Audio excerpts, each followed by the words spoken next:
anybody that just say, "You are my dad"? How about "You screwed my mom"? You got any of those?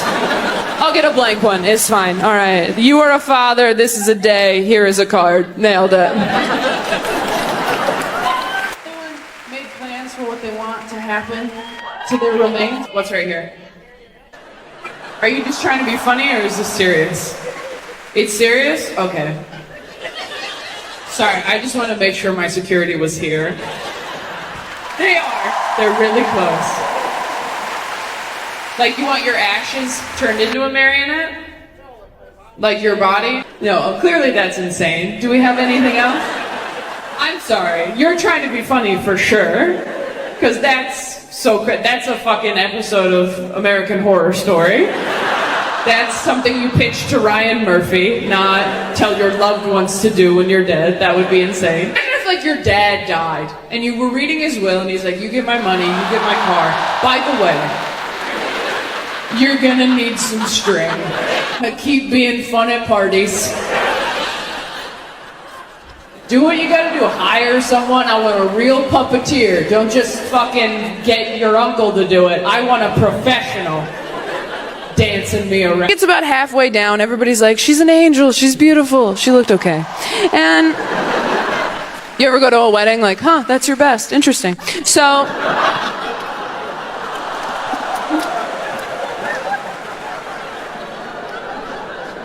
don't be scared. Let it resonate with you. And I'm trying to be a better partner too. I haven't always been a great partner. I dated one guy on again, off again for 4 years. I would dump him, get back together, dump him, get back together. I was the girl you couldn't bring home for holidays, because what are you going to say at that point? Just like, "Mom, Dad, this is my lesson that I can't seem to learn." Detached. He and I broke up because he cheated on me. In my head, and I wouldn't even do it up here. Like, you wouldn't even put yourself in that situation. So anyway, I've been trying to figure out if I'm bisexual or if I just binge Euphoria, but it is so hard. I don't know how to get women to like me. I know how to get men to like me. That's easy. You just trick them. You just wait until they kind of like you, and then you're like, "You don't like me." And they're like, "Yeah, I do." And you're like, "No, you don't." And they're like, "Yeah, I do." And you're like, "No, you don't." And they're like, "Yeah, I do." And you just do that until they get you pregnant, I think. You just have to turn it into a fun challenge for them. Like, "Bet you can't spend the rest of your life with me." And they're like, "Fucking watch me, you bitch." It's like when you ask a kid to take out the trash and they're like, "No." And you're like, "I'll time ya." And he's like, and you're like, "See, you didn't even think you wanted to do that." He's like, "Who cares? I'm the fastest boy alive." Hitting on women is so much harder. It feels so much more delicate. Like, hitting on a woman feels like trying to skip a stone on a lake. Hitting on a man feels like throwing a brick through a window. I'm like, I don't even really care. I just want to see what happens. I'm not going to live here, right? I might be sexist. I'm hearing it now as I'm talking. I think I'm sexist because when a man rejects me, I'm like, "This idiot." But relationships are awkward because you got to tell a whole new person what you like in bed. And the only reason you know what you like in bed is because someone else did it to you first. But you can't say it like that, right? You got to do that cute little tap dance of like, "Oh, babe, you know it would be so fun? This never even occurred to me before. You know what your body is inspiring me to do right now?" But in your head, you're just like, "Do it like Craig. Could you just do it how Craig did it every time?" Craig didn't do shit right. He did that right, let me tell you. Can we just call him? Can we just call him? I did block his number when you asked me to. Of course I did. But when you block a number, your phone kind of just saves it in a different folder. Ooh, some of us are going to fight in the car. Not everybody knew that. I'm an amazing girlfriend if nothing goes wrong. If one thing goes wrong, it's a nightmare. Like, I'm like those spikes you drive over when you're returning a rental car. As long as we keep moving forward, everything's great. Have a nice day, bud. But if you back up even a little, I will slash all your tires. And you're like, "That seemed excessive." And like a fun, sexy fling, which doesn't usually go great for me because I have this round, wholesome face that people think they should build a life with. Every time I'm like, "We could bone or whatever," guys are like, "No, I'm all right. But you could meet my mom. Do you want to do that? You seem like you'd be better at meeting my mom than having sex." And they are not wrong, all right? I will meet your mom all night long. Moms like me so much for no reason. I was dating a guy years ago. We were totally on the rocks having problems. And I went to lunch with his mom, hoping to get some advice. His father again. In this Panera bread right now. It was like a movie when an older character sacrifices themselves for the good of the journey. Like, she Gandalf'd me. She's like, fly, you fool!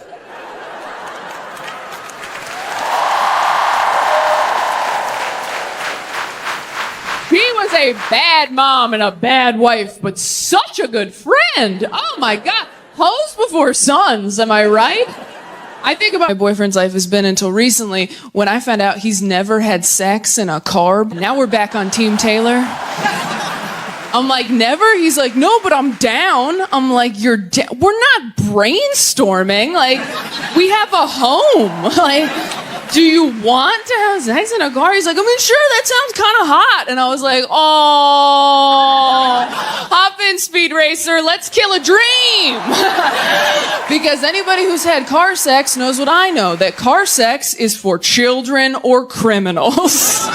It is for people outside the law with nowhere to go. If you've never had sex in a car before, that means you've always had a place to bone. That is the epitome of privilege, and I don't care to know you. If your ribs have never been bruised by a center console, we have nothing to say differently. And then I told all my friends, and nobody did. And it was actually pretty insulting. Kidding. And then I told my friends, and they were like, that checks out. That connects a lot of dots for us. I told Dustin, one of my best friends in the whole world, and he goes, yeah, your mental illness was kind of like your middle name. I didn't know what it was, but I knew that you had one. And sometimes I think I'm ready. I see the posts. I feel the emptiness. Like, I want to be married, but then I eat bread, and I feel so much better. Just needed some carbs, almost ruined my life. Like, that was a close one. You think you need to get married, just slam a sleeve of Ritz crackers first. Make sure that's not what you need. If that doesn't work, lie under some warm laundry for an hour. It feels like being loved unconditionally. Like trying to convince a 5-year-old to put a jacket on over his Halloween costume. It's like, no.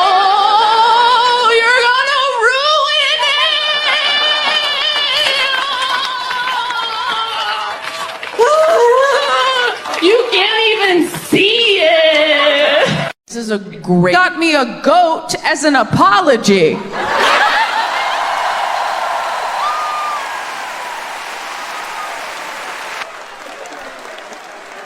That's wild. That was so gross. No, I loved it.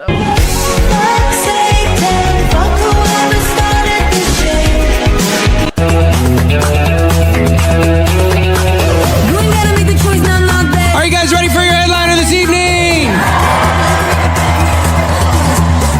Yeah, you guys know her from The Tonight Show and Conan in her Netflix special Quarter Life Crisis. Everybody make it loud for my friend Taylor Tomlinson.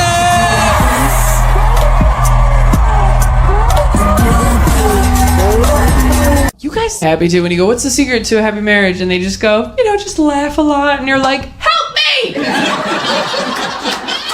I know you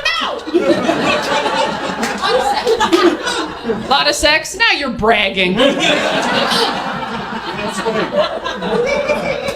Get specific. What kind of sex?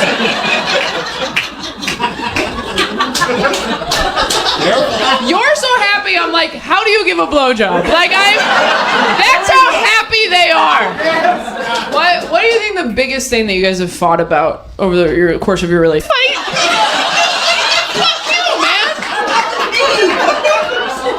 I said, what's been the biggest issue that you fought about? And you said, he's fought all my doctors. He has been my biggest advocate through sickness and in health. And I'm like, no, bitch! Why are you mad at each other? Now we're back on Team Taylor. I'm like, never? He's like, no, but I'm down. I'm like, we're not brainstorming. Like, we have a home. Like, do you want to have sex in a car? He's like, I mean, sure, that sounds kind of hot. And I was like, oh, hop in, Speed Racer. Let's kill a dream. Because anybody who's had car sex knows what I know, that car sex is for children or criminals. It is for people outside the law with nowhere to go. If you've never had sex in a car before, that means you've always had a place to bone. That is the epitome of privilege, and I don't care to know you. If your ribs have never been bruised by a center console, we have nothing to say to each other.